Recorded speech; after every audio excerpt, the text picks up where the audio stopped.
Hey, fans of Todd's podcast. We have a great episode today. We're going to be talking to Jerry Layne, former Major League umpire. We talk about some big games that he's worked, some misconceptions about umpires. We demystify his profession, talk about how he got into the business, and just had a great time talking with Jerry. I hope you'll join us today. It's a very interesting episode. Thank you very much, and we look forward to seeing you soon. Hey, welcome back, everybody, to Todd's podcast. We have a really cool episode planned for you today. Our guest is a former Major League umpire who worked both American and National Leagues between '89 and 2024. He umpired his first World Series in 2005. He was also behind the plate when Barry Bonds hit his 71st home run in 2001. I cannot believe it has been that long. And also when Fernando Valenzuela pitched his no-hitter in 1990. Throughout his career, he sustained numerous injuries while behind the plate, including a bruised jaw in 2006, a mild concussion in 2008, a blow to the head from a broken bat in 2012, an injured right leg in 2016, and also in 2016 he was struck in the head by 3 foul balls or errant pitches.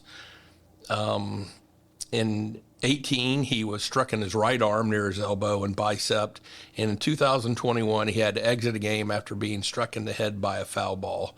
Good Lord, man, how long were you still walking upright after all that abuse? Well, we purchased a emergency care unit after I retired. I was going to say.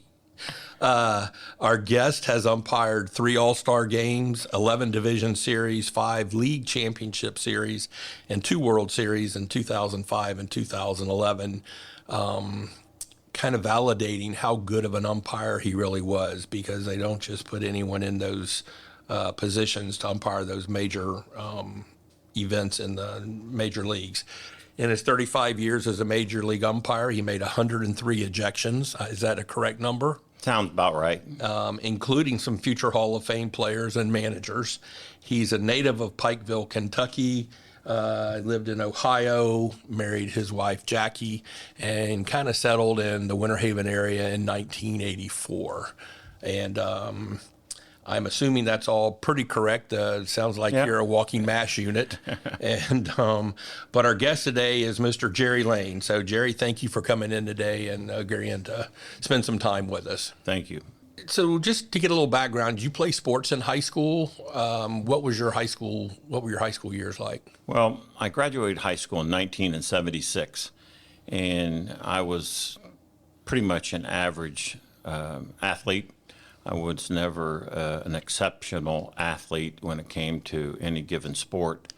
I enjoyed playing basketball, baseball, football, and I grew up in a little town 35 miles north of Columbus, Ohio, in Marion.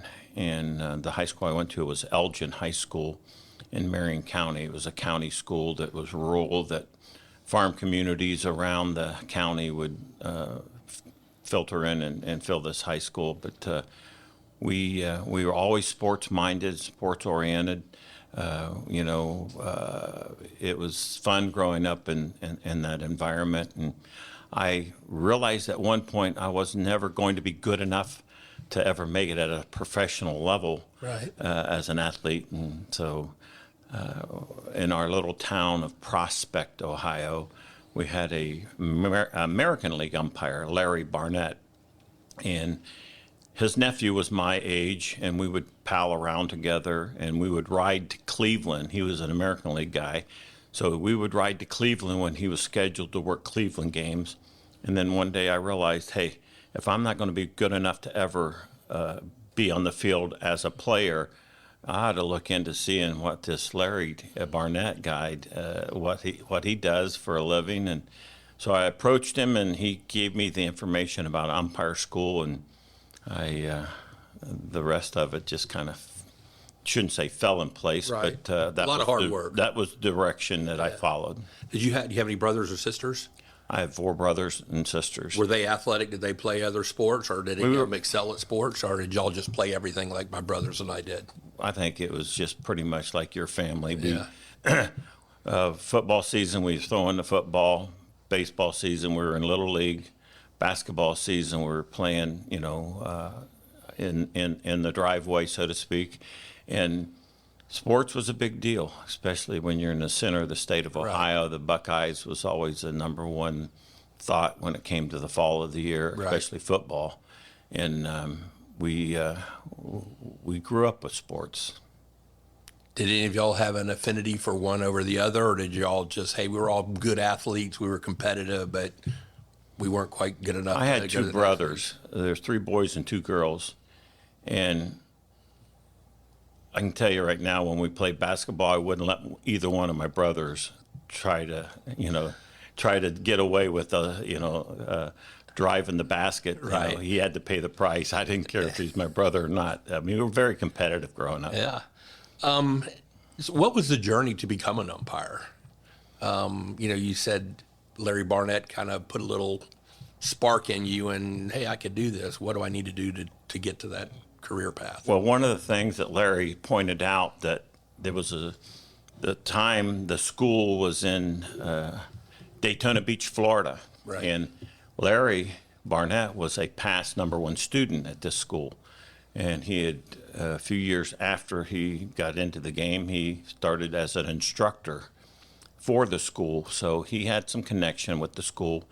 He gave me the information on, how to apply and all this and that. And I was a sophomore in high school when I approached him. So I had a few years of high school to get under my belt before I ever attended the school.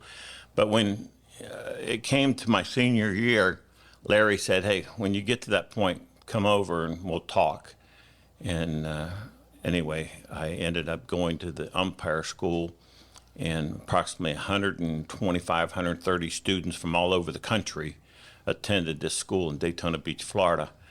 And only 12 was selected to move on to compete for jobs in the minor leagues. And so I was given a job to go to the next level, or I shouldn't say a job, I was given the opportunity, one of the 12, right, to go to compete for the job. I worked my first year in the Appalachian League, and it's a funny story. The starting shortstop for the Bluefield Orioles was Cal Ripken Jr. So, later on, I'm working an all-star game in Seattle, and I run across Cal Ripken and see I was in the National League and Cal was in the American League. Right. And we didn't cross paths. After our first year, I didn't really have Cal ever again.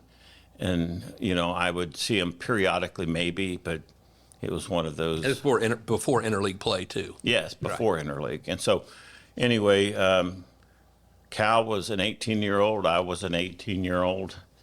And they ended up, moving on up the ladder. Cal did, as anybody that's a Cal Ripken fan would know, the steps that he took. Was his talent apparent at that age, that he was really above everybody else, or did he develop it? I couldn't tell it, because to me, every time a ball was hit to him, it looked like a croquet set. It went between the pegs.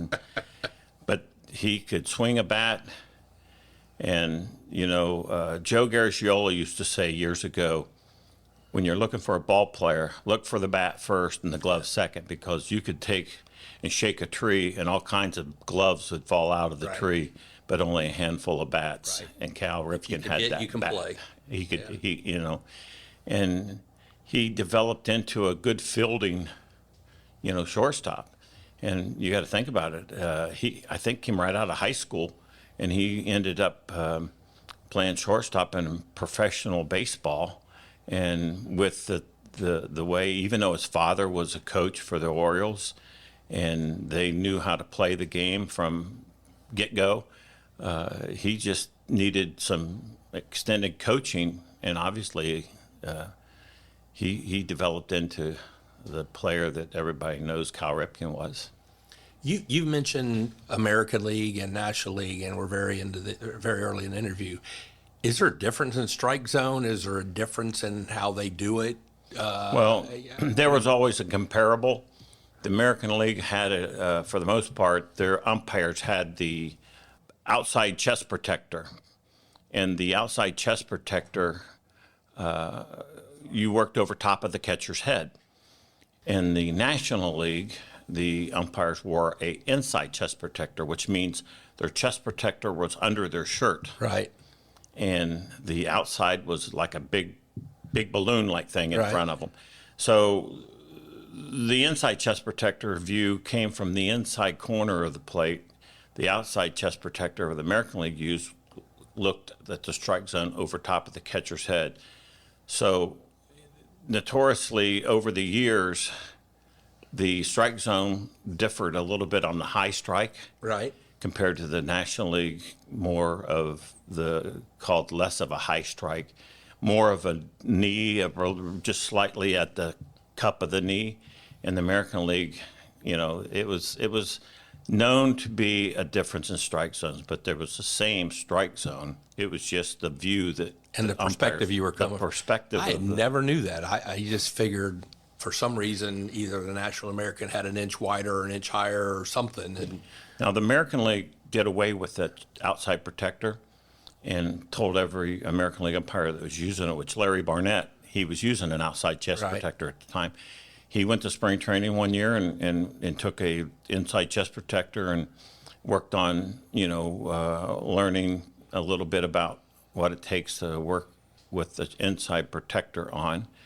And soon after that, everybody in Major League Baseball had the same protection. And I think the strike zone became a little more familiar with being the same because everybody was seeing it the same way. okay, I would think having the outside chest protector gives your arms a lot more protection because they were protected as well. You could put them Well, behind your chest too. I mean, your I don't chest. know if you ever caught baseball. I did. But when you get a foul tip that didn't hit your glove and it hits you in the chest, even though you have a protector on, sometimes it could knock the wind out of you. Right. And it was the baseball. It could get to open areas. Yeah. And the outside protector that they wore in the American League gave them a lot more protection. Well, your litany of injuries throughout your career was quite extensive, I can imagine. So crew chiefs, what are the responsibilities? Is the home plate umpire always the crew chief, or is it the senior most umpire of the crew? Are they the crew chief, or you draw straws when you're in the dugout? No, the crew chief's selected by the league. Usually the crew chief is somebody that they want to have responsible for pretty much their spokesperson when the game's going on. Okay. I can be working second base when I was active, and the home plate umpire could very well be, calling balls and strikes. But if anything occurred during that particular game, I was the one that basically had the final determination of how we were going to view something or what we were going to do. Perfect examples, rain situations when it became too much rain going on that we pull them off the field. I was the crew chief that had more responsibility than the other three members. Right. How many? You mentioned starting off as a junior umpire, minor league. What kind of pay did you make back then? I can't Right recall out of school, exactly. you said there was 12 of y'all that came out of school. I believe I made at some point $750 a month. A month. And there was two of us assigned to a schedule, and we would have to. It was pretty much mapped out from year to year. If you went to Bluefield, West Virginia, which is the town that Cal played, Right. there was a hotel that we'd get our rate, and they'd honor a rate for the umpires. And if we could stay at a hotel for $20, that means that $10 a piece is what we ended up Right. paying out of our pockets. And then somehow, things were cheaper back then, but still you really had to watch, your money, Right. as the old country song is. You didn't want to have too much month at the end of the money, which kind of happened quite often. Yeah. But, you just learn back then. I really had no understanding how little pay I was given. Right. I thought, man, we can make it, But I can tell you right now, we didn't. We didn't go to too many fancy restaurants at all. Yeah. How many games, once you made it to the majors, they got 162 game season. How many games would an umpire typically work? Well, when you count 25 games in spring training, and then when you become senior, you work sometimes only 20 games out of the 30 dates, I should say, of a spring training. So you figure 20. And then we'd have a couple weeks off during the season that through negotiations over the years, they gave umpires time off, realizing that, that they needed mental breaks as much as physical breaks, and they would get more from their umpiring staff. So you figure you'd have days off involved going from Atlanta to San Diego.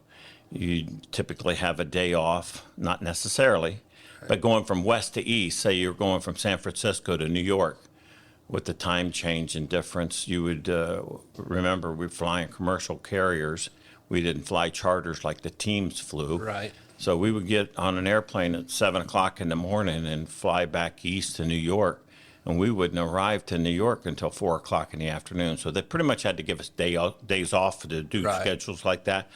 But 168 minus 3 weeks with maybe 10 days off during a season, that's how many games. 130, 125, 130 games a year. That's still a grueling schedule. Right. Most of the time it was between 130 and 135. Okay. Double headers, I don't think they're as big a deal perhaps as they used to be, maybe because of travel and economics. But if you're an umpire, you would work both games, correct?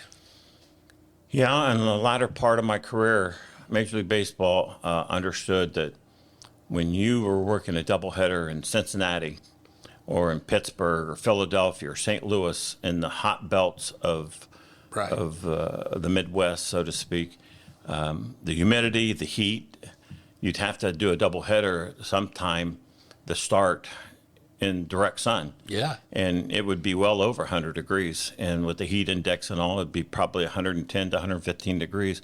They realized that it wasn't healthy to have a home plate umpire go out and stand at third base at the second game of doubleheader. So they would only have, later on, they would bring in a minor league umpire, and he would work, the bases, and the plate umpires would be somebody on a regular crew. Right. And you'd only work home plate one game, and the second game you'd be off.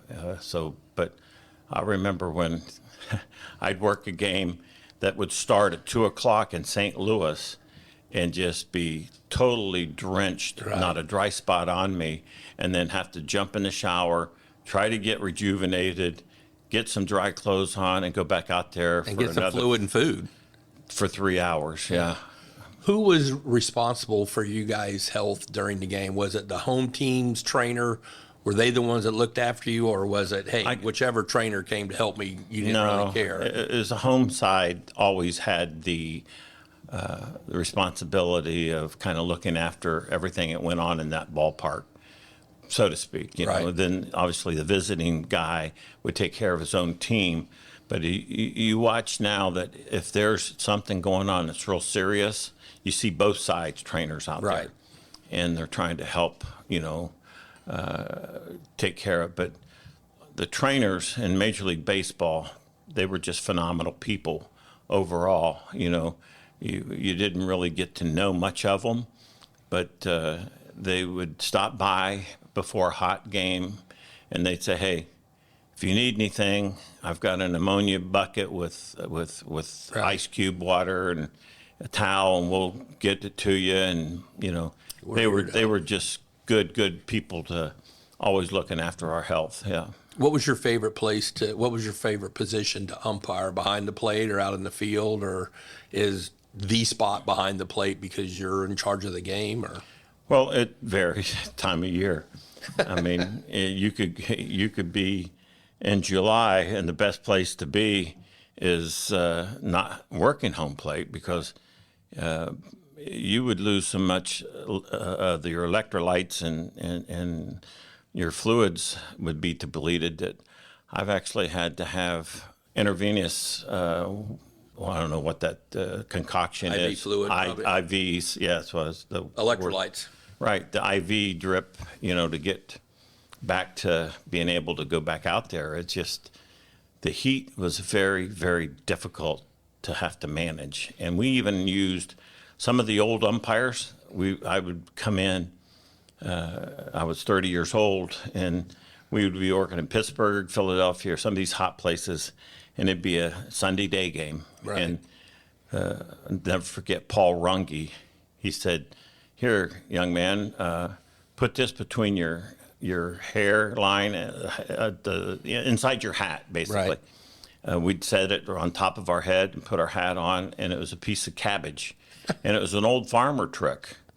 And that would keep the heat from coming through your hat, or to keep, cool down just a smidgen, even if it's just mental. Right. It seemed to work. And then we also, when we had these donut hole stadiums like Riverfront, Right. Three Rivers, and Philadelphia, all had AstroTurf, and we would put aluminum foil between our insoles of our shoes and our sock, and that would keep the heat reflected back and keep our feet as cool as possible. Wow. And then you look back at old footage and you'd say, why is the umpires in between innings standing on the dirt? It was amazing Not how radiating much. up. It was amazing how much of a heat difference standing on dirt compared to standing on the AstroTurf would really truly give you. So just, I say they were old farmer tricks, but They worked. They worked. Todd's podcast is sponsored in part by Saunders Real Estate, your trusted partner in land and commercial real estate since 1996.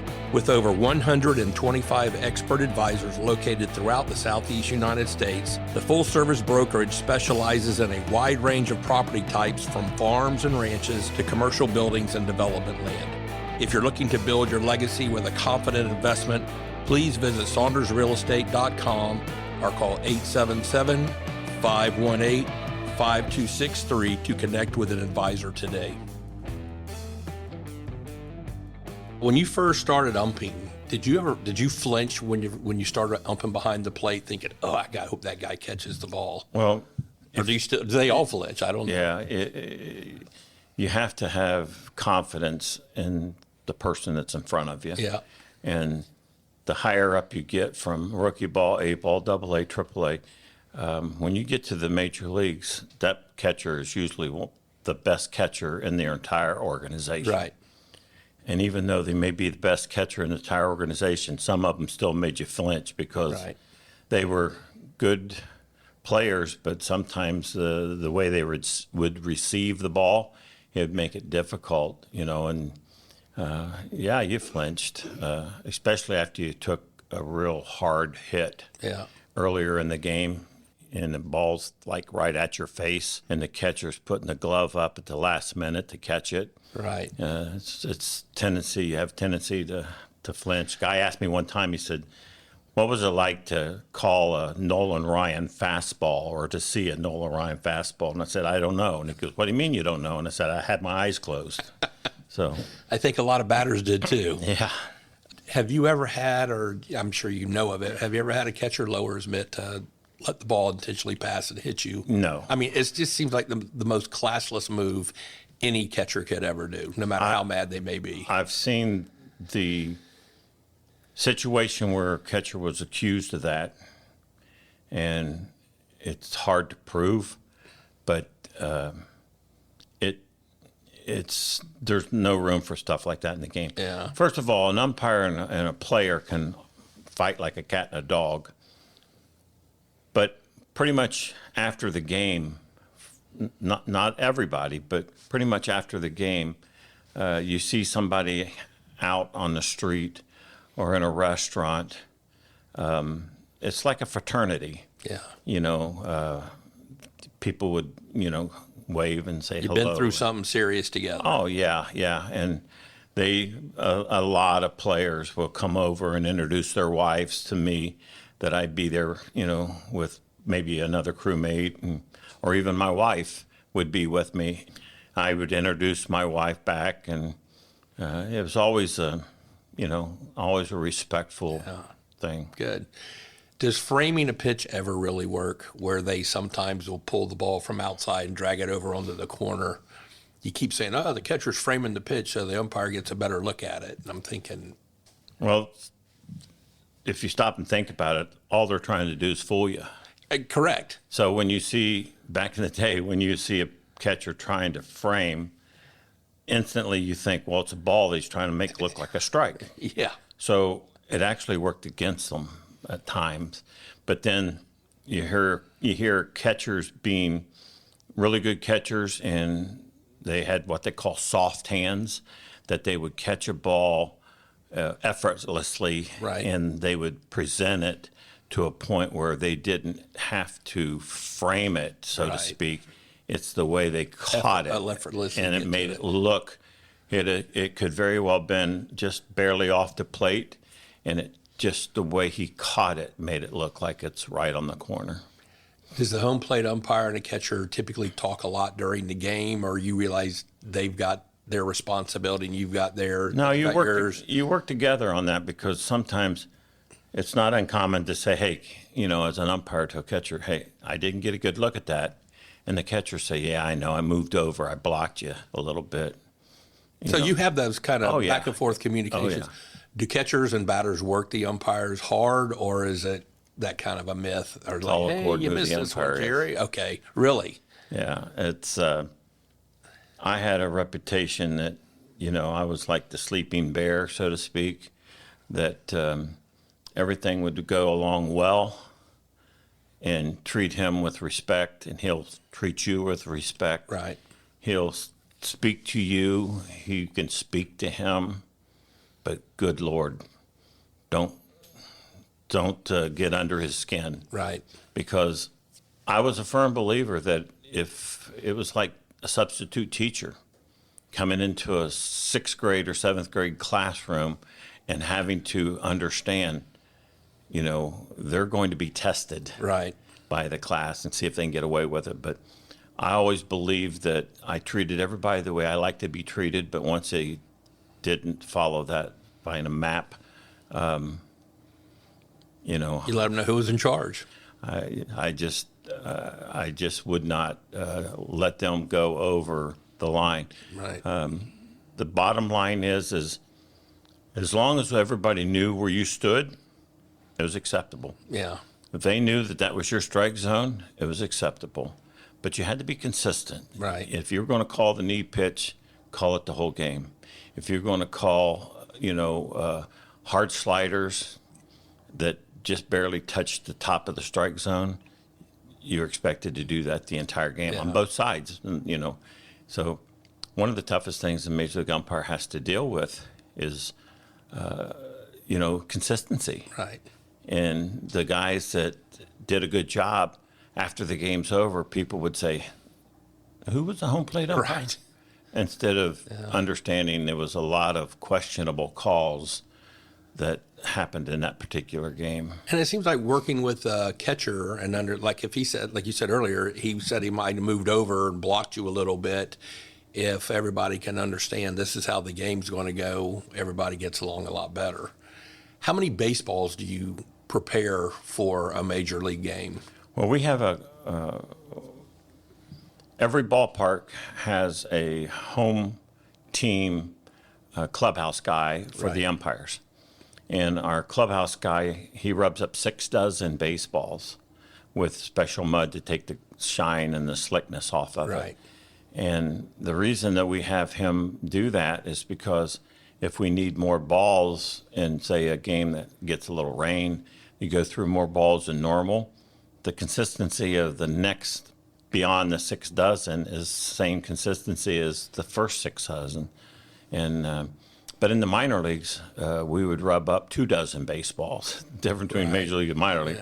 And we would use balls that, we would rub up as a home plate umpire before a game.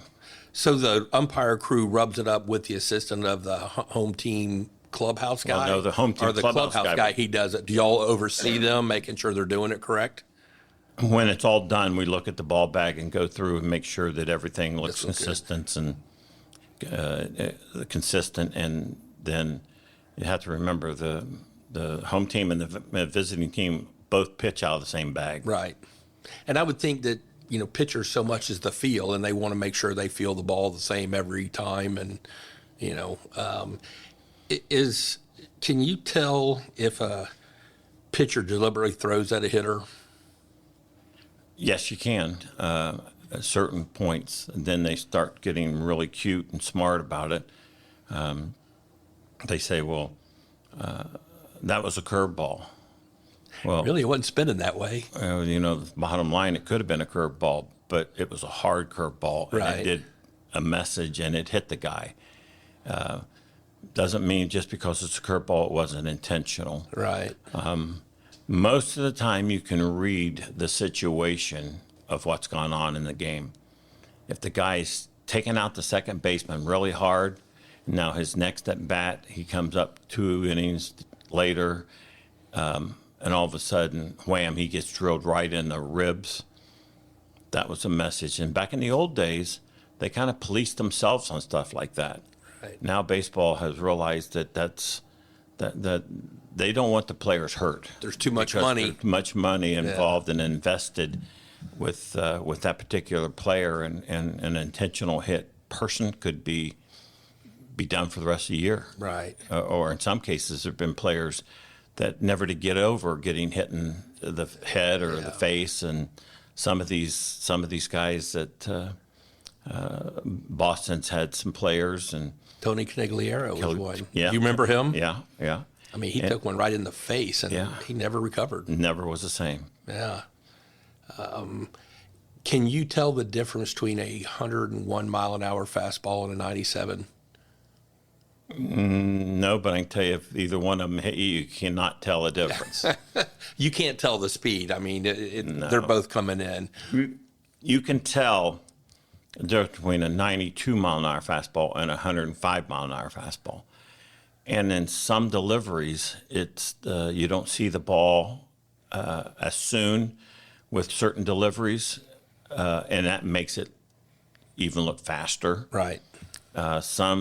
Some players will have their hand separated, and you see the ball, and it's now all of a sudden lined up and thrown, and that can be 102 compared to somebody that kind of covers the ball until they release. That can be 102, but looks to be 105. Right. What do you think about the replays now, the ABS, the cameras that are showing the ratings of the umpires? I mean, no one could ever expect it to be perfect, but cameras are coming in and they got the strike zone squared in. And do you think that's good for the game? Does it make it harder for the umpires? And y'all get graded, I would assume, after every game or every series. Well, first of all, we're all human. Right. And you're never going to beat a computer, or you're never going to beat the lens of a high-definition camera. And, yes, they can tell when the foot hits the bag, and it's difficult to tell when the ball's in the web of the glove. So in working replay, I've had to separate which one got there first, Sometimes it's so close that's why they have a rule, unless it's if it's inconclusive that you can't really tell, then the play stands, just like in football. What they had on the field is the umpire was resumed right. I got what you have. Yeah. But one of the things about replay is all the major sports, the NFL, the NBA, Major League Baseball seem to be the last one to kind of follow the route. But it makes it to where there's very few times that they can go back and say, well, the umpire cost them that game. Because had he called the guy correctly safe at second, right, the next man got a base hit, they would have gone up by a run. And instead of going, and getting beat by a run. or 2 runs later on in the game. It's easy to point to a smoking gun when it comes to stuff like that. But how about when the team left 3 men on base with 1 out and got out of the inning without scoring a run? Did that help with that team lose or win or, so it's easy to point fingers, but replay is replay, and there's obvious times when umpires are proven wrong, and it's nice to be able to get it correct. Do you think the umpires behind the plate will ever be replaced? I mean, I hope not, because they are part of the game, and that is part of this ABS system is a challenging system, which I don't know that I agree with that particular system. If you're going to do it, so to speak, because let's just say we're in the 3rd inning and they only have 2 challenges and they lose both of those challenges that they thought was the pitch was called a strike on the batter and they lost and it was a ball, and or vice versa.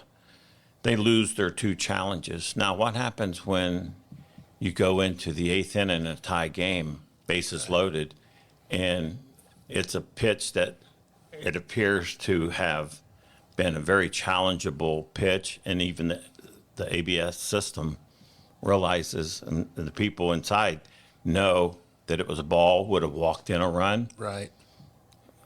You're still having error. Right.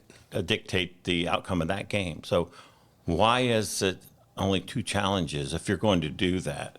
And I understand why they're doing it, because it's going to be time for the game. The delay of the game itself is very difficult. But I was on that committee when they first came out with the replay. Rob Manfred, Bud Selig, and different people from management asked the 3 of us who was involved in the Major League Umpires Union, what do you think about it? And I kind of just sat back and I was listening, and Joe West had his comments, and Tom Hallion had his comments, who was an umpire. We were on the executive board, the 3 of us. And I'll never forget Rob Manfred. I kind of looked at it as it wasn't a dig. It was a respectful statement. Rob Manfred looked at me and he goes, "Jerry, your silence is deafening. What do you believe?" Now, you got to remember, the Seattle Mariners owner was the owner of Nintendo. Right. And so I made the mistake, and Chuck was the president of the Mariners, and I got along great with Chuck. He always stopped in and say hi and how we were doing when we were in Seattle. But I said, well, I think you have to be careful, because if you don't follow some guidelines, you're going to turn baseball into a Nintendo game. And then after that meeting, Chuck comes up to me and goes, "Hey, I don't like it. You gave my owner a dig," in a jokingly manner, obviously. But I did say that you have to be methodically thoughtful and careful of how you bring and develop in replay, because once you let the genie out of the bottle, it's out. You can't get the genie back in. Yeah. So if you missed a call, would you ever say to the catcher, "Oh, man, I think I missed that one. I apologize," or was it just everybody knew, hey, that was a little outside and you called it a strike? Or do you have those conversations back and forth saying, "Yeah, I missed that one, guys, I'm sorry"? Or you never say never. Never. Because there is sometimes the proper place and the proper person that there would be something that you normally wouldn't say. But you have to be careful, because you were given a job to do and to make decisions on pitches that were just slightly off or slightly in, and one that's right down the middle, and yet you had, brain cramp. I'm not talking about those, but the ones that if a catcher say, "Hey, where you have it," it's quite common that a catcher would say that just a few times. And I'll never forget, I told Mike Socia, I said, "Look, listen, Mike," after about the 5th time he said that to me, he goes, I was a young umpire. Mike was a veteran catcher. I said, "I don't describe them, I just call them." And he got the message, and he never did ask me where another pitch was. So you respectfully say, "Hey, look, I'm not going to sit back here and try, it makes it look like you're alibiing." Right. And so if you missed it, you missed it. You're human. Right. And if you missed one that badly, the catcher knows you missed it, and he knows that you typically don't have that happen. There again, it's a respect that goes both ways. It's got to be, I would assume fastballs have got to be a lot easier to call than these breaking pitches that will drop 1.5 feet or curve and go every which way but loose. And you've got to figure, did it hit the corner of the plate when it went over? I would think that's got to be one of the hardest things to discern as a home plate ump. Anytime the ball has movement, remember a good pitcher, Roger Clemens, Dwight Gooden, Greg Maddux, John Smoltz, these people that were on their A game in their careers, their movement didn't occur until 4 feet in front of the plate. Right. Because what happened when the ball was released out of their hand, going to the catcher's glove, it would be losing some velocity or picking up, the elements of what's going on, whether it's the humidity level or whatever. And perfect example is Tim Wakefield knuckleball. I mean, that ball would move and dance around, but it wouldn't move and dance around that much until it got 4 to 5 feet in front of the plate. Well, that's when the movement of typical really good hard sliders and that's when they start their movement. That's how come when you see a catcher get crossed up, they're expecting it to be a certain spot and it doesn't go to that spot, and they're bringing their glove down 3 feet from where they thought it was going to be. That shows you how much their ball movement is the last little bit of the before it gets to the catcher's mitt. Hey listeners, before we continue, I'd like to take a moment to spotlight Warren Construction Management. Founded in 2004 by Todd Warren, WCM was built on a foundation of family values and integrity, principles that continue to guide them in all their projects and business dealings. At WCM Construction and Roofing, they live by the motto, "Do the right thing." This motto not only reflects their approach to each project, but also represents the very core of their company culture. They enjoy a solid work ethic, one that is instilled in every member of their team as they are committed to delivering quality and excellence in all they do. Warren Construction Management, building on the trust and respect they've earned since 2004. Check them out at warrencm.com. That's warrencm.com. So you umpired 35-ish years, give or take a little. What shape are your knees in from bending down? And I know not every game is behind the plate, but what shape are your knees in? Because catchers notoriously have to have bad knees. Well, Dr. Coco Eaton, he replaced my left knee. Dr. Coco Eaton from St. Pete, he's the name sounds familiar because he's the Tampa Rays orthopedic guy. Wonderful orthopedic surgeon. And he's just a really super nice guy, and I got to know him very well. He came in after my first reconstructive surgery that I blew my knee out, and he came in and he was joking with me, and he had said, "Jerry," he goes, "I know your chart's got your date of birth on it." He said, "But I had to count the rings in your bones to figure out your true age." He says, "If I count those rings in your bones," he said, "I think you're about 92. And I was at the time 62. If you're a horse, we'd have to take you out back and put you down. That would be destined for the glue factory. So talk a little bit about managers, players, fans. Who was the manager that was the worst for grading on umpires? Was it Bobby Cox? Was he one of the worst? Or which one did y'all just go, God, I can't believe we're facing this guy today? People find this hard to believe. I would invite Bobby Cox to Thanksgiving. Yeah. He's just a nice guy.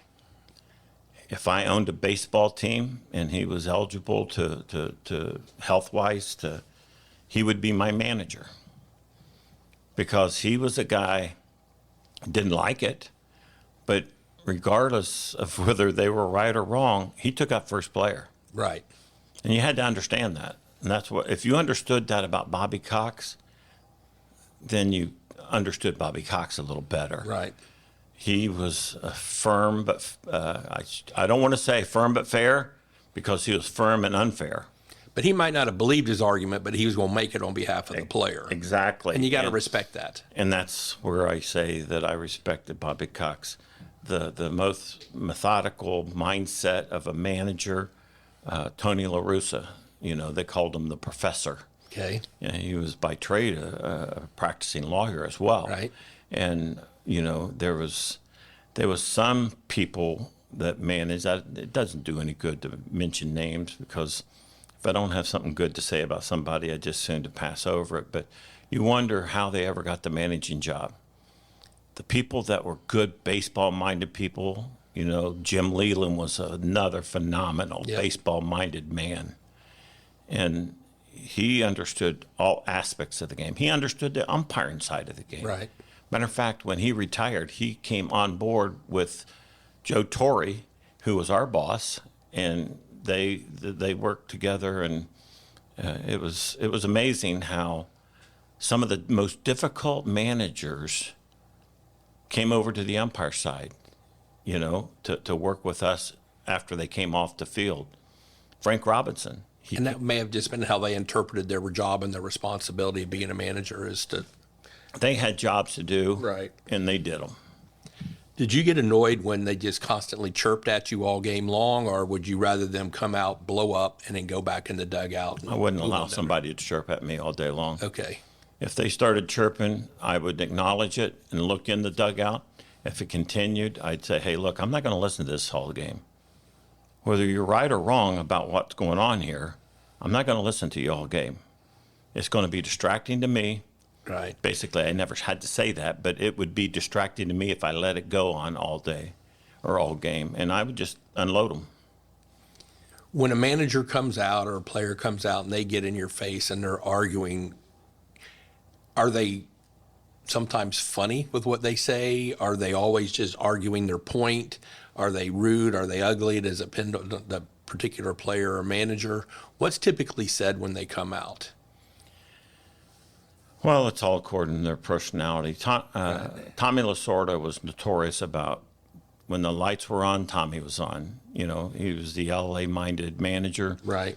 I never forget, I had a game in New York with the Mets, and they were the visiting team, the Dodgers, and he came out in like a fifth or sixth inning. It was a long game already, and it was a day game, and so they were, after the game, we were all going to be in the city, and I guess Tommy was wanting to get a head start, so he came out and he started in, and he said, Jerry, he says, I'm not out here to prove a point. I'm just saying, hey, I want you to unload me, or want you to throw me out of the game, whatever his verbiage was. Right. And I looked at him and said, Tommy, if I'm staying, you're staying. I don't care what you say, what you do. You're not leaving this damn game. And he goes, well, you're a son of a bitch then. And I said, I might be a son of a bitch, but you're going to be here with the son of a bitch that's going to be out here the whole game. Pardon the language, but that's what occurred. What are the magic words that get someone thrown out? Is it if they cuss? Is it if they make it personal about you? Or if they just keep going, and they never back up? I mean, if they get personal, you don't have to take anything personal. So, in other words, if the manager comes out and says, you got to be better than that, he's talking directly to you. Right. And, once a manager says you're listening pretty closely, because if that's followed up by you are, and followed up with an accusation, then that's ground for an ejection. Right away.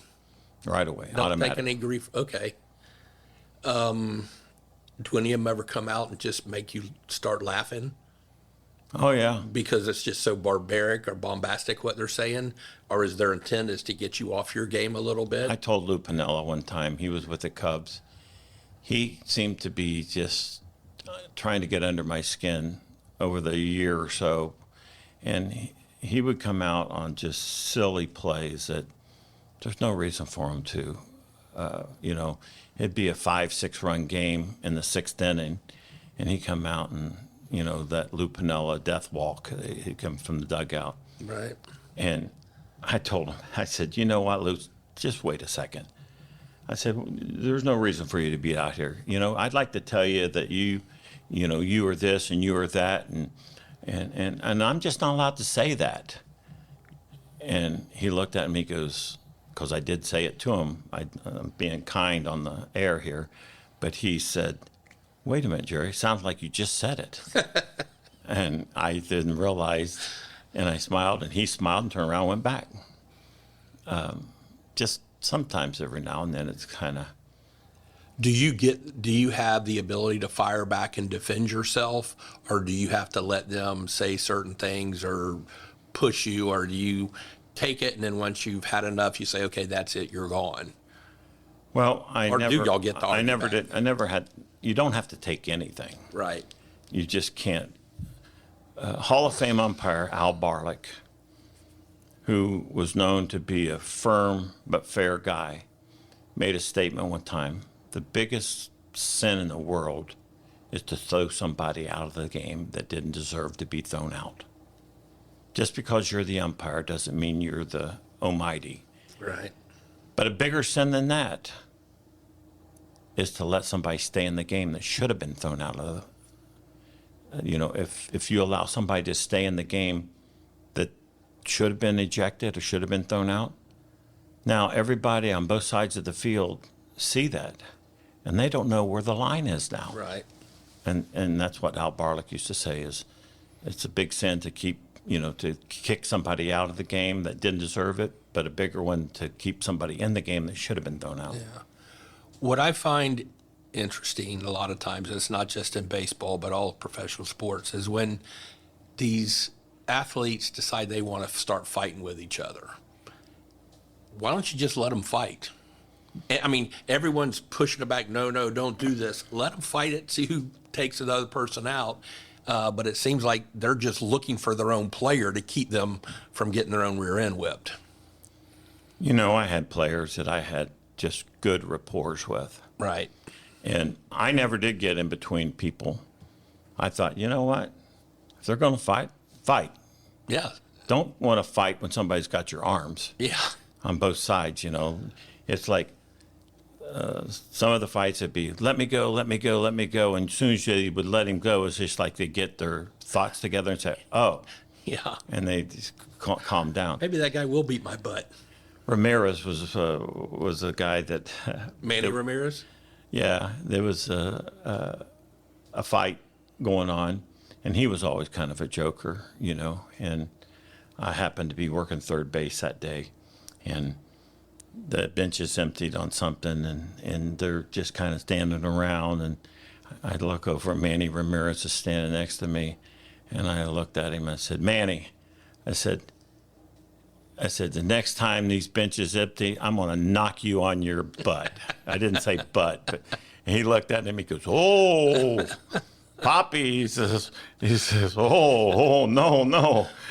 But just, there was ice breaking time. Yeah. And there was times when the only two people that got emotionally into it was the batter and the pitcher. Right. And everybody else just kind of went for support. They emptied out. But it's the only game in professional sport that they let the teams run out on the field. Yeah. Imagine if they did that, allowed that in football. Yeah. It would be such a brouhaha. Yeah. And I'm saying it does happen sometimes. Yeah. But very seldom at the NFL level. How do you deal with heckling fans? Do you have the ability to throw them out of the stadium, or do you call over security and say, hey, Eli's over there, he's had too much to drink, get him out? The fact of the matter is, Angelina with him. The fact is that nobody needs to listen to a drunk. I agree. Nobody needs to listen to foul language that's got their young people around them. And if I hear somebody yelling foul language, I would think if my wife and daughters were sitting there, Right. what would I would like to have happen? I'll go over, to the ball boy, and I'll say, "Don't make a big to-do about this, but you get the security and see the guy in the blue shirt there. Yeah, I see him. Tell him I want him to either be talked to or removed because he's making everybody around him apparently uncomfortable, Right. and to tell them to use their discretion." And the ball boy would say, "Okay, yes, sir." And all of a sudden you see the security come down, and more times than none, they'll escort them out because they see the way they are, Right. and they think, well, he needs to go. That's such a professional way to handle something like that too, is that y'all are paying attention to not just what's on the field, but everybody's working for everyone to have a good time at the game. One as of the well. best. I don't know if you want to say a statement, but I had a supervisor tell me after I became a crew chief a number of years later that he thought one of the very reasons that I was an outstanding crew chief, that I could tell you how much change the guy behind home plate that sold hot dogs had in his change pockets. Mm-hmm. That I basically understood what was going on Right. and surrounding the area of the game. But it's kind of like you said, Layne is one of those managers who understood umpires. He understood the players. He understood all aspects of it, and the good managers do. And I would think the good umpires understand the surroundings and, want to keep it as a secure, safe entertainment event for the people who come out. I worked a lot of spring training games in Lakeland. Living in Winter Haven, Mm-hmm. I had my number of games with the Tigers, even when I was a National League umpire. But from 1989 on, when they combined both American and National League, I would work a lot of the Tiger games, especially after Cleveland left and there was no spring training around. Right. I always got along good with Jim. Jim would stop in spring training and say hi and just chit chat and stuff. And I've had my run-ins with Jimmy. We argued, a couple different times, and I think I might have even thrown him out once or twice. I know I have once or twice, but when he when he was inducted into the Hall of Fame, when it was found out. He had shared his cell number with me in spring training and said, for whatever reason, I don't know why he gave it to me, but I had him on my phone and I called him up and I congratulated him.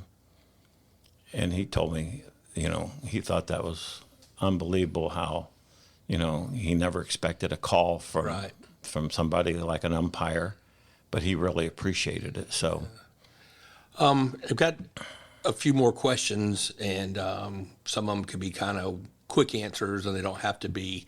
What's the best game you ever witnessed as an umpire? it's hard to say the best game. I remember sometimes the best game's not the most exciting game. Right. The best game is a 3-2 ball game.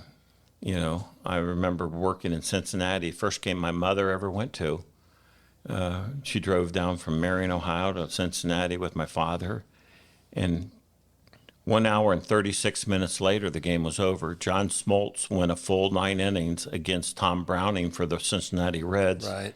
And it was like a 3-2 ball game. My mother, after the game, says, "Well, how come you come home so late? The sun's still out." It was like in July or something. Right. She goes, "The sun's still out and the ball game's over." And I told Mom, I said, "That's quite not the normal." At that time we were well over 3 hours for an average game. Yeah. What's the best stadium to work? Indoor or outdoor? St. St. Louis has got some really good fans. Now, they're not the only really good fans, but they Right. have really good fans. I like working Pac Bell because of the weather. I like working in San Diego. It's usually weather related, but it's really cool to work Wrigley in the fall of the year. Is it harder to work a game in a dome versus outdoor? The lighting's artificial. No, I don't think not so. Really. Not for me. I don't have to hit the ball. Yeah. But not for me. A lot of people thought that Tropicana Field was very difficult, but when the ball went up in the air, the key as an umpire is don't follow the ball up in the air. Just look and watch the players. They'll take you to the ball. Right. And so we had tricks of the trade, so to speak, that I enjoyed working in Tropicana Field because I lived, an hour and a half from it. Right.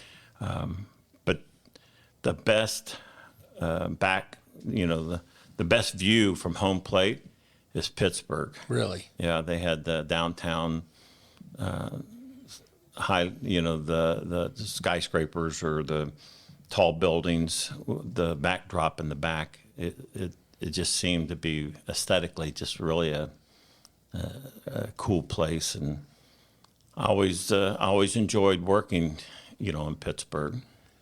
So, the steroid era, you got Clemens, Bond, Schilling, A-Rod, others. Do you think they should get in the Hall?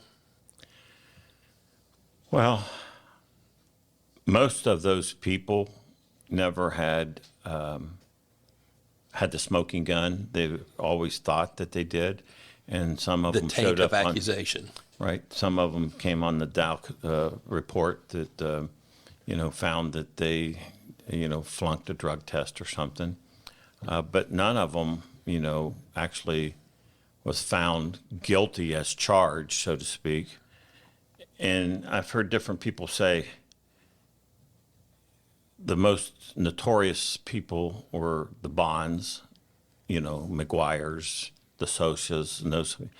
But you got to remember, too, if it was so rapid, the pitchers were on steroids, and maybe they were throwing 2 or 3 mile an hour faster, maybe it caused the ball to move a little more.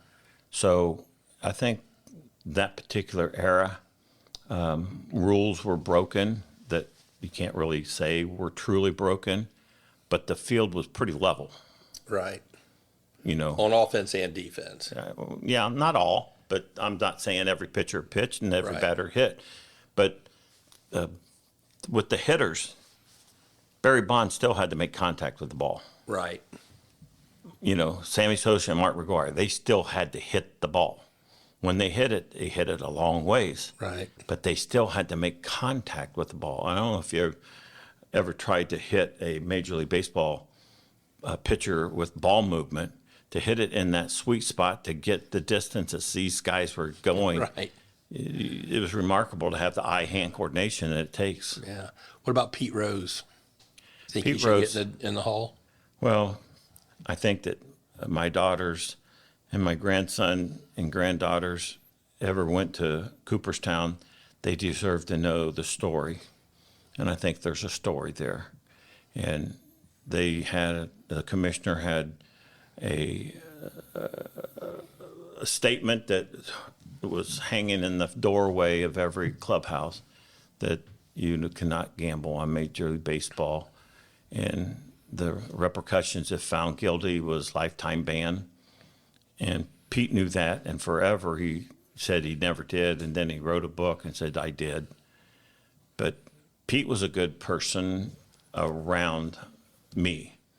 Again, he acknowledged me Just as a flawed individual. But he had obviously he had a problem with gambling. Yeah. And I think he still, now that he's gone, I think that he still should have his story there, that he was the all-time hit leader. But maybe not an inductee. What's it matter? Yeah. He's not going to prosper off of it now. Right. He's not, banned for life. Does that mean that he's eligible after he dies? Right. So I really don't know. I never give it a whole lot of thought, but I do know that you can't take away from how the achievements he did on the field. Right. And I think that in that aspect, he deserves to have recognition of accomplishments in the Hall, whether they put a bust on him, with the Hall of Fame, Right. Some people say that his family has said that if he passes away before he ever is inducted into it. And I guess President Trump has met with the Commissioner of Baseball, Rob Manfred, and he's pushed to get Pete Rose, at least on the list to be elected, eligible. Make him eligible. I don't know where that stands, but I grew up in Ohio, and the Big Red Machine was 75 when I graduated high school in 76. They were amazing. And the bottom line is he was the Big Red Machine. Yeah. Pete Rose, Joe Morgan, Johnny Bench, Tony Perez, Davey Concepcion, Cesar Geronimo, George Foster, Will McInerney, Tom Seaver, all those guys played in that team that was probably as good as any team ever fielded. You could put them right up there with the Oakland A's in, 68 or whatever. Could you imagine their payrolls if they were playing today? I mean, what those guys would be making. That's what I often thought. How much would Ted make if he played for the Boston? Ted Williams. Yeah, Ted Williams. How much would Ted make if he was Williams? Yeah. Ted Williams was an active player today. He'd be a $35 million player. Would he be Ohtani? Would he be a $45 million player? I mean, it's but amazing. Then how much is enough? Yeah. Hey, everybody. This is your host, Todd Dantzler. As most of you know, I'm a partner with Saunders Real Estate and have been a very active and working broker for over 42 years. I have fostered strong relationships throughout the state of Florida, working on properties ranging from agriculture and development land to multifamily, commercial, and industrial projects. If you have any real estate needs at all, please give me a call. I'd love to help. My direct line is 863-877-2846. Thank you. Here's a question from Wesley from Oviedo. He asks, what's your opinion of banana ball? Have you seen it on TV? Yes, I have. It's entertainment, and you think you could go be one of those umpires who's dancing and juking around and break dancing? I saw that and I thought of you. Went, oh my God. No, I don't talk bad about it because it's entertainment and brings attention to baseball. I agree, and it makes it fun for kids. I just hope that the kids at a younger age doesn't lose the thought of what the little league and stuff's all about, and learning the fundamentals of how to catch a ball or how to field a ball. Not that you had to do a flip after you catch a ball or whatever, but it's entertainment. Back when I was a kid growing up, there was a softball player that was a phenomenal softball player called the King in the Court. King in his Court, wasn't it? I remember that. I remember my dad took us over to watch this guy. And this guy could throw a softball. Unhittable. It's unbelievable. And that was entertainment. Yeah. And this is just another form of entertainment that brings attention to the sport of baseball, but it's just like the Harlem Globetrotters. Yeah. The Harlem Globetrotters, it brings the attention to the sport of basketball. And, Meadowlark Lemon and those guys, Curly O'Neill, they could throw up and go well beyond a three-point line and make baskets. But that wasn't the NBA. Right. It was. But, with all the distractions that children have, if it gets them off of their video games, or gets them out of the house and exposed to baseball, maybe it ignites a little bit of a fire in them as, hey, I might want to try out for my little league team or my t-ball team or whatever, and maybe it's just a different avenue that people are doing. And children today, they don't have a whole lot of reason to get their attention outside anymore. When I grew up and school was out, people hear this all the time. You got up and you took off with your ball glove, and you came home and grabbed a quick peanut butter and jelly sandwich maybe, and then when outside. You were outside the whole time. And then when you always kind of knew when it's supper time, because your belly would be rumbling because you've been playing hard all day long, and you'd run home and you'd get what mom had for dinner that night, and you were allowed to stay out until the street lights came on. Yeah. And now I viewed that as I was outside sometimes as much as 8 and 9 hours a day, or longer. And to get kids today, you're lucky to have a kid stay out for an hour a day. Yeah. They're always on TV, well, not on TV, but playing video games through the TV, right. Handheld videos, and that's all good for certain things. But I think that the difference in when I grew up and you grew up is way different than what our children are growing up in today. Porter from Oviedo wants to know, what are some common misconceptions that are out there regarding umpires and major league officials in general? What do people say about you guys, your crew, your profession that really just aren't true? Well, it's amazing. People will come to us and say, after we've met them for whatever reason, I've gone out during my career and visited VA medical centers and say thank you to the veterans that stay in these VA medical these hospitals that have to have attention. And the nurses and some of the family members that are at these VA medical centers, I don't know how many times they've come up to me and say, boy, you've just changed my opinion of what a major league umpire is all about, because I didn't really know. I never thought of you as being so kind and gentle. I never thought of you being, a really good person. Makes me look and reevaluate what I always had a perception in my mind about a major league umpire. And you're not really blind as a bat. No. Or whatever. I would go in. I go to the VA Medical Center out in Palo Alto, California, and that was the center where the VA had the blind. They had a school for their blind. Right. And I would come in and I'd meet with 35, 40 people going through their school. And I'd say, I'm sorry, it's taken me a few minutes longer to get here. They wouldn't let my dog in, They'd all get a big laugh because, that's all known that umpires are blind and they need a CNI dog. CNI dog. Tyler from Alabama, he's a Braves fan. He's one who keeps bringing up Bobby Cox. He wants to know how bad Bobby Cox's breath is. And I don't know why. I think it's because he argued with umpires all the time. I didn't understand that. But I told him I would ask that question. Well, Bobby Cox's breath always smelled like coffee, so it wasn't bad. He would always sit over there and have a cup of coffee. And sometimes I think maybe the caffeine got to him a little bit, and he would be... Hey, try some decaf, Bobby, in the seventh inning stretch. But again, I repeat myself from a little bit ago that Bobby was a great manager. Yep. And I think overall, from what I knew of him, he was a pretty good person.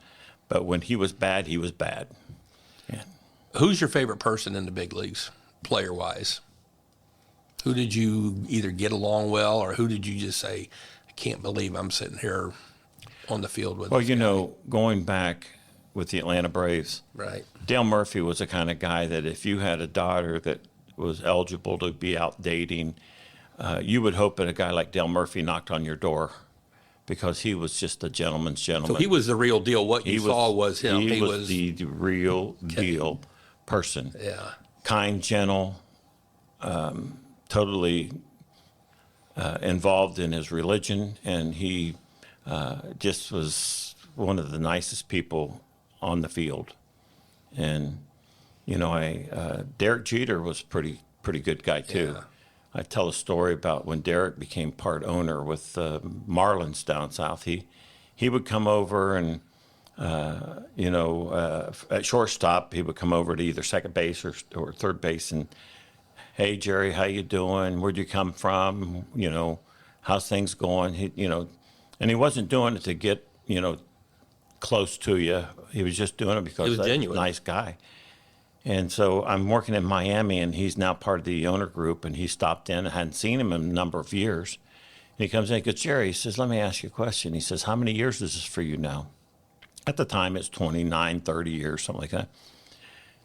And he goes, wow, what a career. Yeah. That's awesome. And I looked at him one time, and I said, Derek, I said, can you imagine how many pitches I've missed in 30 years? And he looked at me without hesitation and goes, yeah, mostly on me. That's just a man that's very grounded in who they are and a wonderful personality. What stadiums had the best food? Or did you ever really eat stadium We food? never- Or did they bring catered in for you guys or gals? We never ventured out into the stadium for their food because they usually didn't have that prep stuff until right before the game started. We always had our clubhouse guy we had some phenomenal food delivered in our locker rooms before and after a game. Right. If we worked a doubleheader in New York at the old Shea Stadium, you always had a steak after the game, regardless they could get swept. Right. I mean, you had the New York strip steak. Yeah. And we go in and out of some of these stadiums now that just they bring in Seattle, they would bring in phenomenal seafood.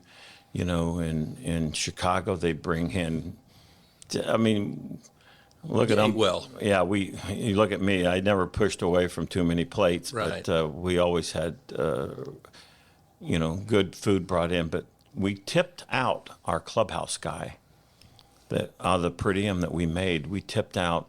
And we would tip these guys anywhere from $75 to $100 a day times four, Right. 4 of us. So these guys were always looking to take care of us. Right. And we would eat the same as the home or visiting team. And I can tell you, the Tampa Rays, they put in a spread, even though they may only have a minimal amount of people at the game, they would put in a spread after the game was over that you couldn't go in town and find better than what we were getting delivered. So Johnny from Ohio wants to know what you're feeling about women umpires now coming into the league.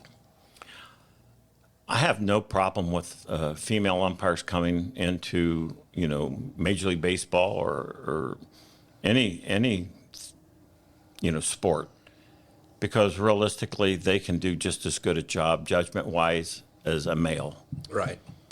Problem is, the women have very few desire to take up that particular sport, like in Major League Umpire. There's only, I don't know, I may be wrong, but maybe 3 Right. umpires in the minor leagues that are female. Jan is the first lady to work a game at the Major League level just this year. And I have no problem with that. Matter of fact, when I was in AAA, in the Pacific Coast League, I worked with Pam Postema, who was Right. before Jan. She was the lady that they thought was going to make it, and she did a good job. And I mean, if you can see and you got command of the game, doesn't matter if you're a man or a woman, white or black, tall or short. can a woman not fly an airplane any better than a man? I mean, Correct. I just think that's barriers. If you get the right lady pilot, it doesn't matter. If you Right. get the right lady umpire, it doesn't matter. If they know their job and can do it well, they should be given the shot. Right. What's the weirdest question you've ever been asked as an umpire? Who's my favorite team? Really? People that's not real familiar with baseball or sports, I've had a lot of people come up to me that not real familiar with baseball. They'll say, "Who's your favorite team?" Thinking like I'm a fan, Right. and they'll want you to say the Yankees or the Reds or the Cubs or whoever, and another crazy question is, do you ever intentionally, call a pitch that's not correct? That's kind of a silly question. All these things are or shouldn't say things, all these questions are silly questions, because if you was to apply what they're asking you about, Right.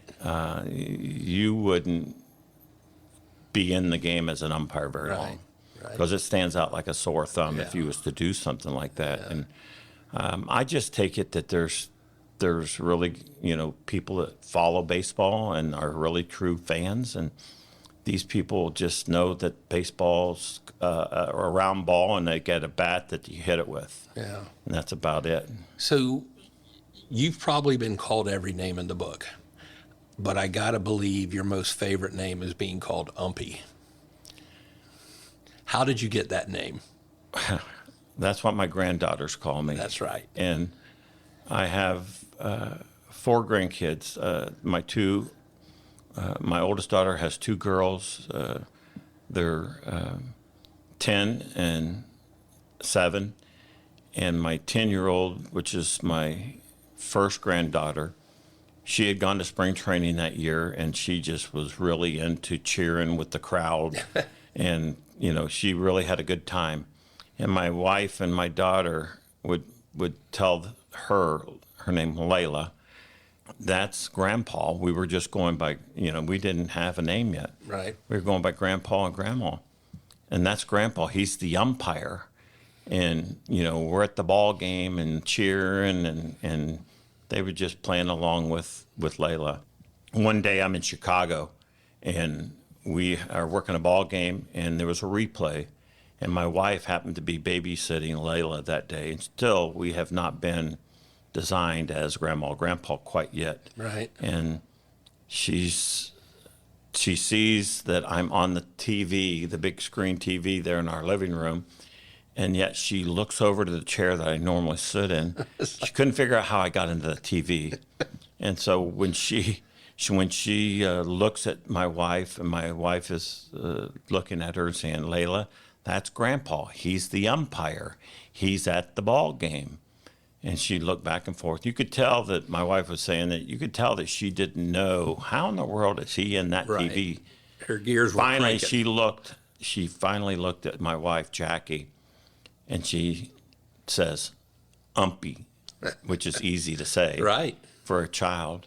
And so all through that point, it was not long after that she started by calling my wife Mimi. So we became Umpy and Mimi. Great names. And a funny thing later on, when they start learning to talk a little better, we're in church and we're sitting there waiting for church to start, and I'm holding Layla. And at the point of her life when she's asking question after question after question, like, what's this, what's that, what's this, what's that? And I'm explaining to her the best I can. And there was an older lady that my wife had gone to church with at Grace Lutheran for many, many years. Right. And she said, how pretty of a little girl you have there. And she says to Jackie, how are you doing, Jackie and Jerry? And so Layla says, Umpy, what this? Umpy, what's that? And the lady had taken 3 steps away from going to go to her pew to sit down. She turns around and comes back and she goes, Jackie, can I ask, why is that child calling him grumpy?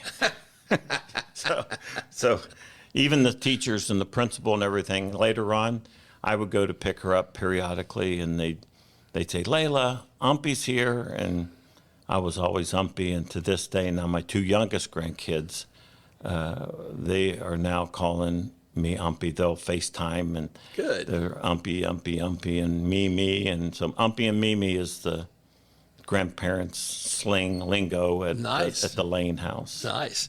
Is there anything I haven't asked you today that you either wanted me to or thought I might ask? No, I hope it's not been a boring podcast. No, it's been a great podcast. We're wrapping it up, but I want to thank you. I've had a great career. I've enjoyed traveling around. I've enjoyed meeting the people. I've enjoyed the experiences that I've been able to experience. I've been to Japan and the All-Star Tour. I've been all over the world, to London to do the Cubs and the Cardinals series that they break out and do, in London. It's just been a phenomenal 35 years, and I've been blessed, and I'm enjoying the retirement. I'm enjoying being Umpy. I'm enjoying the times that I missed being gone from my daughters growing up. I'm being able to relive it with my grandchildren. Good. And it's been rewarding, being home. A lot of people say, boy, you had to have an adjustment. And I say, yeah, the adjustment is I'm enjoying my grandkids. I'm enjoying being able to be there for birthday parties in the summertime, and being able to do the things that... Just being present. Yeah, it's just one of those things that I've been blessed. And that's... living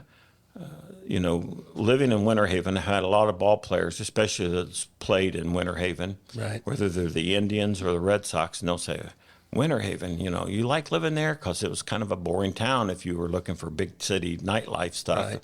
They'd all go to Orlando or Tampa or whatever. And I said, I always have enjoyed living in Winter Haven, Florida, because, if I wanted something that a big city offered, I was just 45 minutes to an hour away from Orlando. Right. Or same with Tampa. Right. And it was a great place to raise a family. So I've enjoyed being part of raising a family in the Winter Haven area. Yeah. Well, Jerry, thank you so much for coming on. It's been a real treat hearing some of your stories, some of the inside baseball about baseball, and some of the things that you've been able to experience. I've had a ball during this episode being a baseball fan and growing up playing baseball, and I want to thank everyone for tuning in today to listening to our episode with former retired Major League umpire Jerry Layne, Winter Havenite, and Umpy. So thank you for coming in, Jerry. Thanks for having me. Thank you for listening to Todd's podcast. This has been your host, Todd Dantzler. If you enjoyed today's episode, please don't forget to rate, review, follow, and subscribe to Todd's podcast on your favorite podcast app. If you have any questions for me, suggestions for future guests, or are interested in sponsorship opportunities for our podcast, please just fill out the contact form on my website, todddantzler.com. I look forward to hearing your questions and feedback, and please take care.